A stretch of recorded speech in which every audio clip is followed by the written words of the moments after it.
భారతదేశంలో ఎట్లయితే భారతీయ జనతా పార్టీకి అగెనిస్ట్గా నేషనల్ మీడియా, స్టేట్స్లో ఉన్నటువంటి ప్రాంతీయ మీడియా ఉంటాయో, అలాగే అమెరికాలో ట్రంప్కి వ్యతిరేకంగానే మీడియా ఉంటుంది. క్రిందటిసారి ట్రంప్ ఓటమిలో మీడియానే కీలక పాత్ర పోషించింది.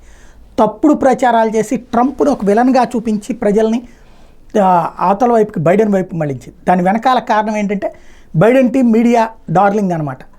ఆ మీడియాలకి ఫండింగ్ చేసేటటువంటి వాళ్ళు ఆయుధ వ్యాపారస్తులు, ఇతరత్రా సంస్థలు, సోరోస్లు, అట్లాంటి వాళ్ళు.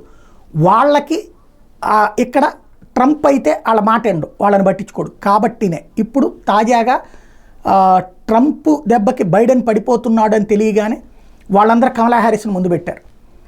కమలా హ్యారిస్ మీదన ఎప్పుడో వాన్స్, ఎవరైతే ఇప్పుడు వైస్ ప్రెసిడెంట్గా పోటీ పడుతున్నాడో, ఆయన చేసిన వ్యాఖ్యలు పిల్లలు ఉన్నటువంటి వాళ్ళకి తెలుసుద్ది విలువ, కుటుంబపు విలువ అంటూ మాట్లాడేట. కమలా హ్యారిస్కి పిల్లలు లేకపోవడం పట్ల ఎప్పుడో ఏడాదిన్నర క్రితం ఏదో ఇంటర్వ్యూ చేసిన వ్యాఖ్యలు ఇప్పుడు హైలైట్. ఇట్లాంటివన్నీ ఇప్పుడు బయటికి తీస్తారు, వెలికి తీస్తారు, భారీగా ప్రచారం చేస్తారు, తద్వారా నెగిటివిటీ క్రియేట్ చేస్తారు.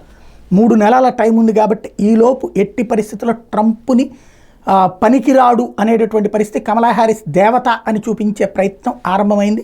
మరి ట్రంప్ దీన్ని ఎలా తట్టుకుంటాడు? ఎందుకంటే ఇట్లాంటి దెబ్బకే నరేంద్ర మోడీ వెనక్కి తగ్గాల్సినటువంటి పరిస్థితి వచ్చిందో, తప్పుడు ప్రచారంతో రాజ్యాంగాన్ని మార్చేస్తున్నారు అన్నటువంటి ప్రచారంతో దాన్ని ఎదుర్కోలేకపోవడం అన్నటువంటి జరిగింది. ఇక్కడ ఏం జరుగుతుందో చూడాలి.